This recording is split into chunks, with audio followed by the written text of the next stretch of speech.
You're investing in innovation, that's great, but you need to be able to prove that the innovation that you're creating, the value that you're delivering, is making people's lives easier.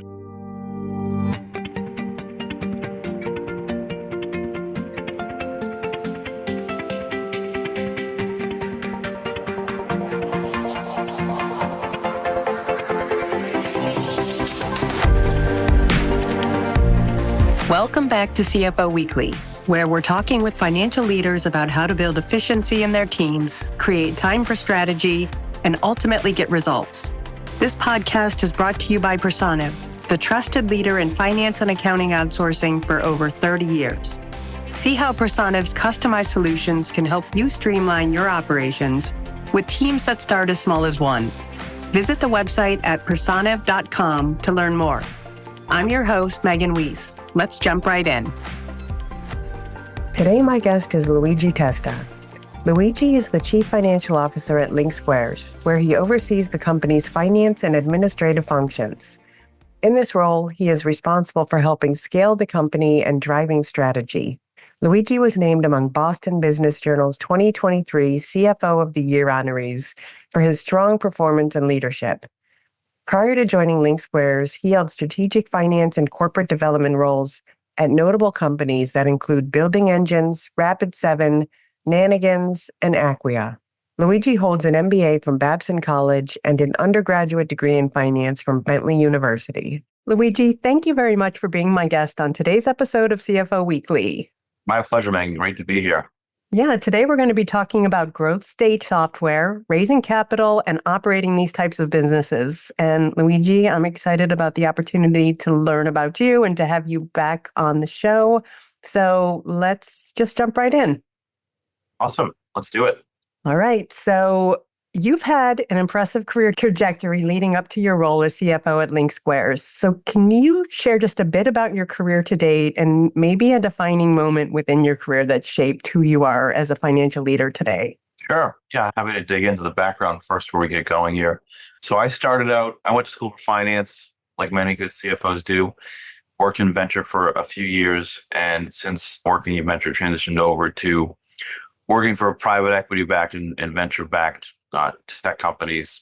Been doing that for a handful of years and ultimately landed in the CFO role. My last role, I built and ran an M&A program for a PE-backed company, and then jumped over to LinkSquares to be their CFO.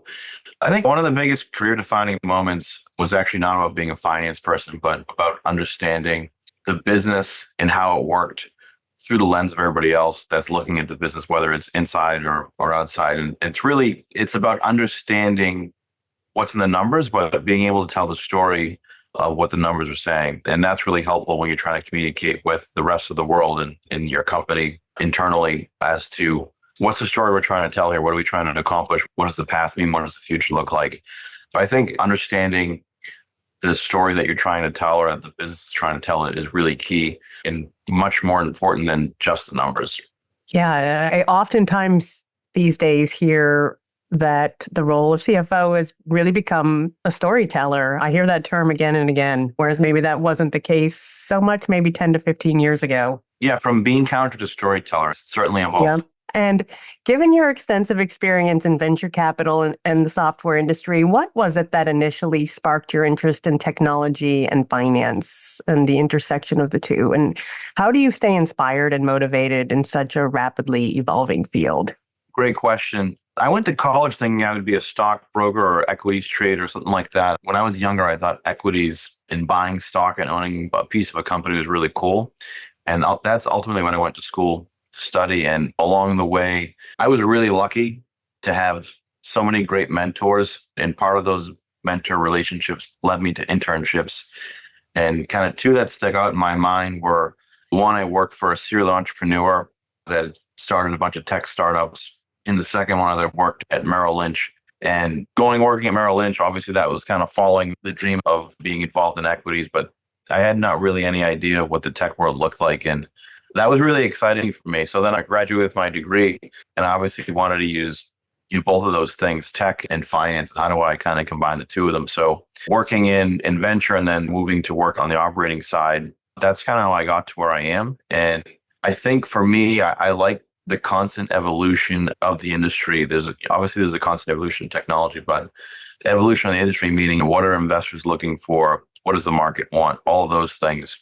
That's really exciting for me and inspiring. And it's really amazing to think that a couple of people in a garage or in the back of a coffee shop, that's how LinkSquares got started, the back of a coffee shop in Kendall Square, that they could start from two people just that have an idea and it becomes this mammoth of a company. So that's inspiring for me. That's exciting. I think the equities trading, I still think about that every now and then, but that's much more consistent. There's not as much variety and excitement. I like excitement. I like things changing. I like to kind of ponder the future and ask why. So for me, tech is a really great place to be. And talk to us for just a moment about LinkSquares. What is it that LinkSquares does? So LinkSquares exists to make the life of legal teams and operations teams much more efficient and easier. So we effectively streamline all the legal work that a company has to do. So, and we sell exclusively to corporates. We don't sell to law firms. But if you think about all the mundane tasks that legal teams do, everything from sending out NDAs to understanding what's inside your contracts, we have an AI powered platform that does that all. And in turn, what legal teams, what companies are able to focus on are the more high level tasks that need to get done, like running the business. And I think also because we operate in the legal tech space, legal is very frequently called out as the bottleneck in the slowdown in the process, whether it's for sales or hiring somebody on the HR side.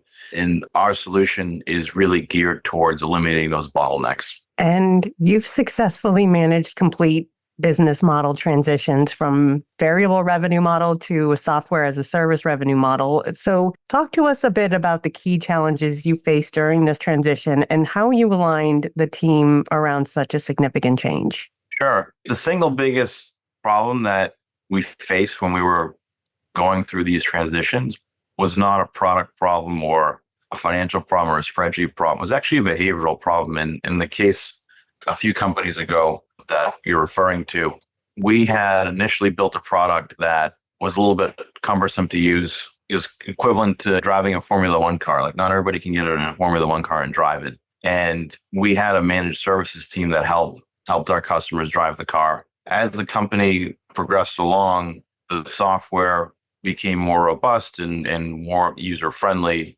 And as a result, we decided that we needed to move off the managed services for efficiency reasons, create more of a SaaS model. So that's where the behavior change kind of came into play. So getting folks internal and external, so customers and folks that were doing managed services to understand that we need to, instead of doing for our customers hands-on keyboard, punching keys, we need to show them how the software actually works. So now you start in the early days, you're driving the Formula One car for the customer. Now you're putting them in the Honda Civic, which anybody can drive, and they're doing all the work. But training them and getting to that spot was the tricky part. And then came the transition of the pricing model and moving to SaaS from more of a variable revenue model. And ultimately, there's a lot more value creation on a SaaS model when we did that project that was ultimately great for our business outcome. And let's talk about fundraising for just a moment. So given your extensive experience in fundraising, particularly in venture capital, what strategies have you found to be the most effective in attracting and retaining investors for growth stage software companies or really any company? Sure. So I think I'll go back to the storytelling and understanding what's beyond the numbers, being able to clearly communicate the vision. How big is the market? What's the use case? Why does this company exist? Those are really the key things that are going to attract investors. And then delivering on those things, obviously, you retain investors. But I think it's centered around three things. The first one is convictions. You truly believe that your company exists for these reasons, and you have concrete examples as to why. It also needs to have high integrity. Your story has to have high integrity. And I think the last thing, it needs to be grounded in reality, because while software is very exciting and SaaS is very exciting, and so is an AI, it needs to be grounded in reality where not every company in the world is putting a man on the moon. So I think a lot of founders and people that start some of these companies, they get really excited about the idea, and it seems like they're putting a man on the moon. And that's not always the case.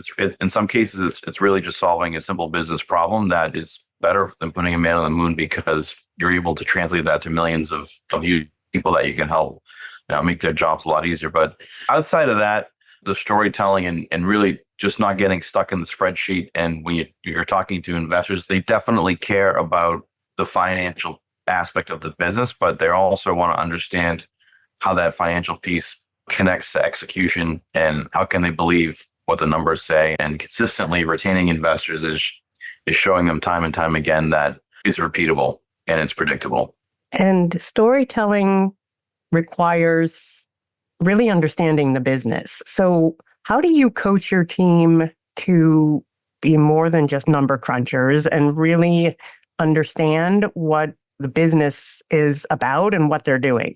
I think you got to boil it down to the simplest ingredients. And I would say if you're going to have to explain what the business is to a 10-year-old, how would you do it? How would you explain what the numbers mean to a 10-year-old? And then as you kind of develop that initial thesis, you can layer on around it. But you need that very simplistic view of what you're trying to achieve and do outside of the numbers in order to develop that story. Understand what is the punchline, what is the ultimate outcome, and how are we going to get there? And like any good story, it has to have a great ending, which is hopefully making a lot of money and solving some good.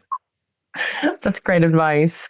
And in your role at LinkSquares, you've built valuation models for private companies. So what specific factors do you consider critical in accurately valuing a growth stage software company? That's a great question. I think if you asked me 2 years ago, I'd have a very different answer. So today, the answer is building a durable growth company, which really means effectively balancing growth and also efficiency. If you have too much of one and not the other, the company is not very attractive. So if you're burning tons and tons of cash, but you're growing 100% a year, that's not great. And maybe in 2020, that was okay and acceptable, and companies were being valued astronomically because they were able to grow over 100%.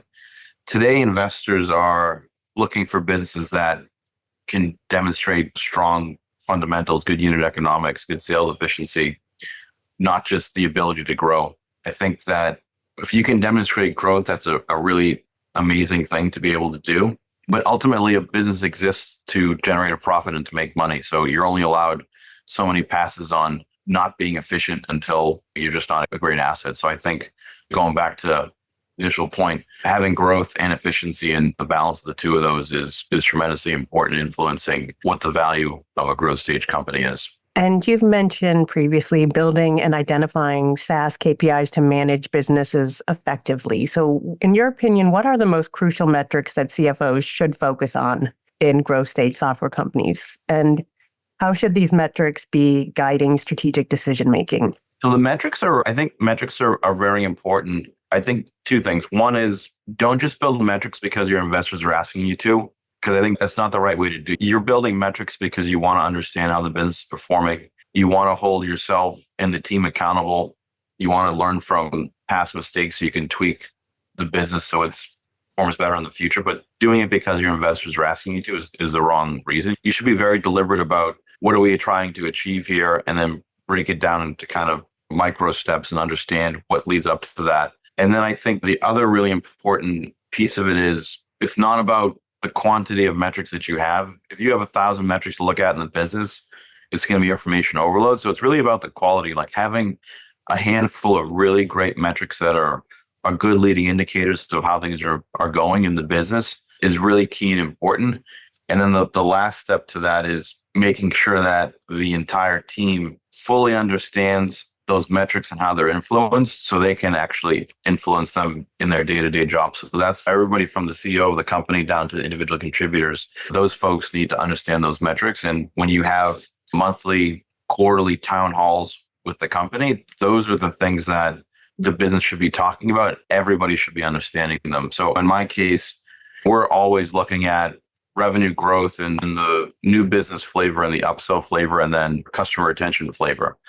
And then the other side, I say growth and efficiency. On the efficiency side, looking at things like profitability and cash flow and how are we incrementally improving our efficiency quarter over quarter, year over year. So those are the ones that I think are really key and important for SaaS companies in general. And I think most companies today that are performing at a high level are looking at those things. And As the CFO, how do you balance the need for operational efficiency with the drive for innovation in a fast-paced technology environment? And can you share an example of a specific initiative that successfully improved efficiency while still fostering innovation?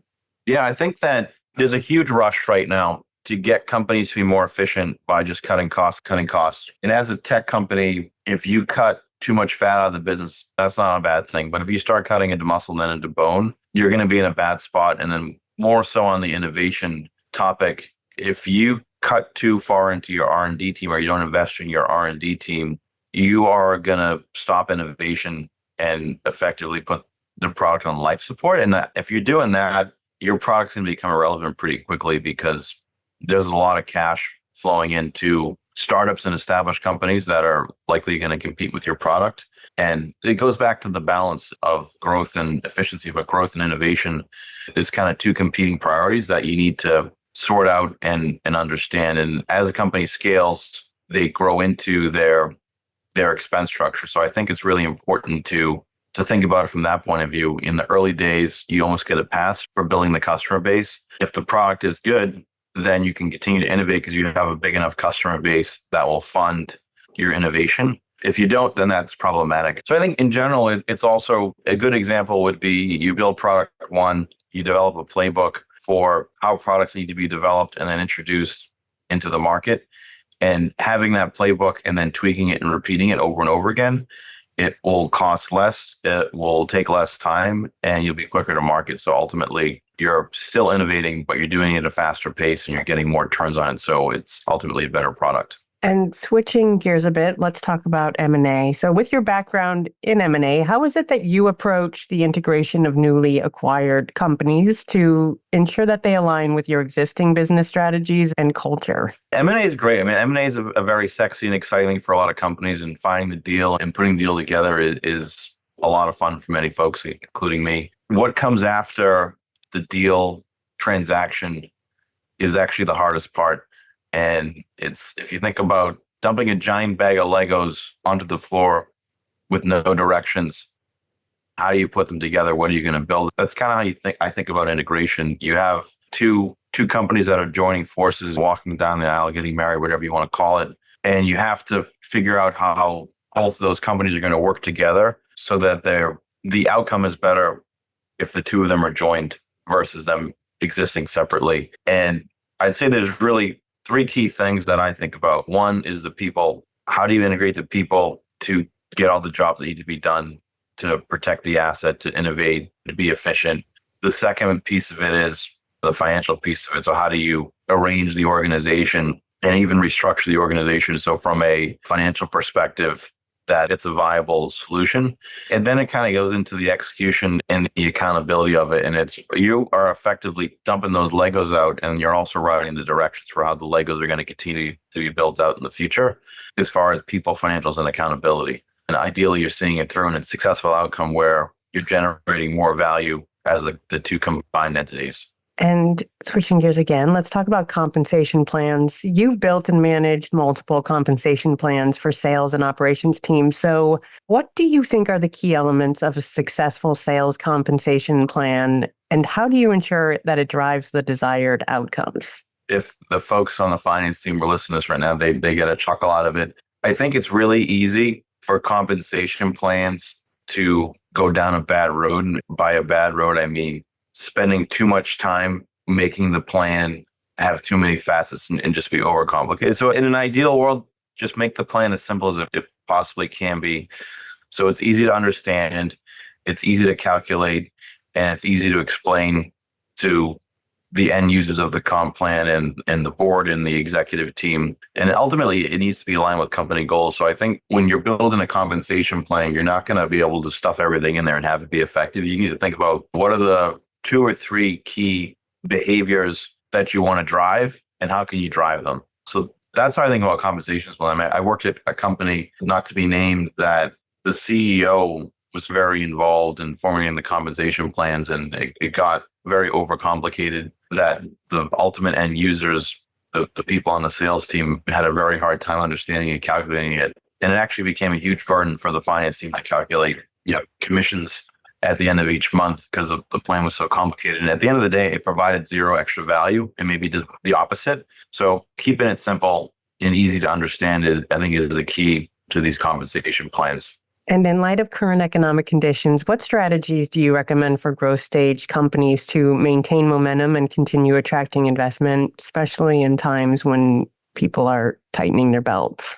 We talked about innovation a few minutes ago. I really think innovation is a key, although you need to invest in it. Investing in innovation is a key to maintaining momentum and relevance in the environment that we're seeing today. And that's also true in good times, but as soon as you take your foot off the gas on innovation, it's really hard to get back into the spot you were previously in. And at the end of the day, software exists to make companies more efficient. So you're investing in innovation, that's great, but you need to be able to prove that the innovation that you're creating, the value that you're delivering is making people's lives easier. So like LinkSquares, like I said, our goal and the reason we exist is to make the lives of legal teams much more efficient and easier, to take the day-to-day kind of mundane tasks out. If we can't do that, then we don't have a business. So making sure that the ROI is very loud and clear and demonstrate early on in the process when companies are buying your software. But I really do think it's about the innovation. If you get too hooked on efficiency and getting to profitability, you could go down a very slippery slope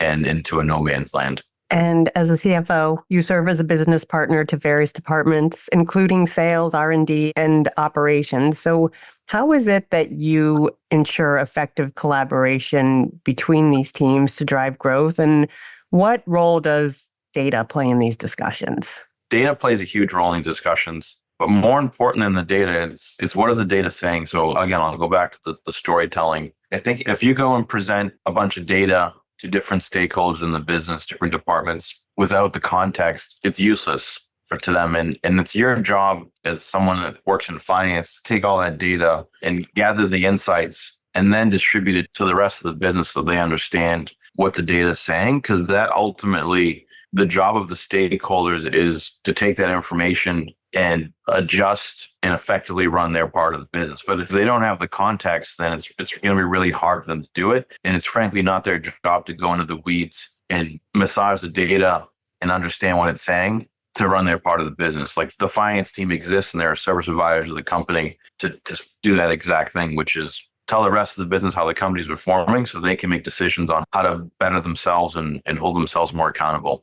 And last question, but looking ahead, what trends do you foresee impacting the growth of software companies in the next, let's say, 3 to 5 years, particularly concerning capital raising and operational strategies? In the next 3 to 5 years, I think the market will continue to evolve. I think we've been in a really interesting cycle that we're going to start to crawl out of, but it's going to be it's going to be gradually increasingly better. And I think companies are going to think about, in particular in software, folks are going to think about buying software as, okay, if I buy this piece of software, what does that mean for the business? Does it save hands-on keyboards? Does it make my customers buy fast? But it's really going to be centered around efficiency. And I think with this wave of AI, and we're really lucky to be pioneers in the AI space. We were one of the first legal tech companies that had an AI solution. But just using us for an example, if you have a tool like LinkSquares, do you need to have as big of a legal team?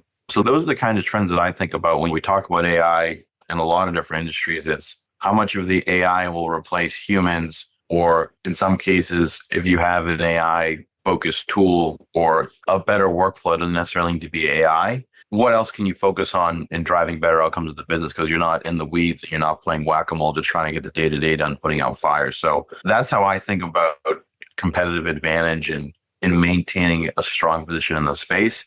In addition to, you find a really great place, like for us, it's understanding what's inside your contracts and how can you multiply that by building other great products across the platform that are adjacent to that initial, like really great idea that you came out with that helped generate your initial market share. Luigi, thank you so much for being my guest today. Thanks, Megan. It's been a pleasure. Thanks for having me. Yeah, I really enjoyed speaking with you, and thanks for finding the time to be here with us today. And I wish you and LinkSquares all the best. To all of our listeners, please tune in next week. And until then, take care. You've been listening to CFO Weekly, presented by Personiv. Please subscribe wherever you get your podcasts to hear all of our episodes. Want to learn more? Check out personiv.com. Thanks for listening.